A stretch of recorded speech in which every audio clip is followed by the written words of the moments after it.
നമ്മളെ പൃഥ്വിരാജ് എന്ന് പറഞ്ഞാൽ ലാലേട്ടന്റെ ഒരു യഥാർത്ഥ ആരാധനയാണെന്ന് ഈ പടം കണ്ടപ്പോൾ മനസ്സിലായി. കാര്യം മാക്സിമം ലാലേട്ടനെ എങ്ങനെ ഉപയോഗിക്കാൻ പറ്റുമോ അതെല്ലാം ചെയ്തു വെച്ചു. കാര്യം ലാലേട്ടൻ ഇറങ്ങണേക്ക് ഒരു സീനുണ്ട്, അതൊക്കെ കണ്ടാ ഇങ്ങനെ രോമാഞ്ചം വരും. ആ സീൻസാണ് മൊത്തം.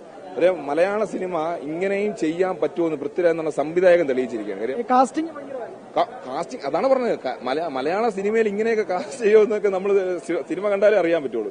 കാര്യം മലയാള സിനിമയിൽ ഇങ്ങനെ ചെയ്യാൻ പറ്റും. അല്ലെങ്കിൽ നമ്മളിപ്പോ സാധാരണ പറഞ്ഞുകൊണ്ടിരുന്നതാണ് ഒരു KGF അല്ലെങ്കിൽ അതേപോലെ ഇപ്പൊ ഞാൻ ഭാഷാ ബേസിൽ പറയണല്ല, ഇപ്പൊ തമിഴ് പടം ഇറങ്ങുമ്പോൾ അതൊരു പെൺമാടം. മലയാളത്തിലും ഇങ്ങനെ സിനിമ എടുക്കാൻ പറ്റുമെന്ന് തെളിയും. ലൂസിഫറിന് ശേഷം എമ്പുരാൻ വരുമ്പോൾ ഒരു പ്രതികരണം വരുമ്പോൾ അനൗൺസ്മെന്റ് ചെയ്യുമ്പോൾ തന്നെ ഇത്ര എക്സ്പെക്ടേഷൻ പ്രതീക്ഷ. തീർച്ചയായും നമ്മളിപ്പോ ലൂസിഫർ ഇറങ്ങി, ലൂസിഫർ കണ്ട് തീർന്നപ്പോ അടുത്ത എമ്പുരാന് വേണ്ടി വെയിറ്റിംഗ് ആയിരുന്നു.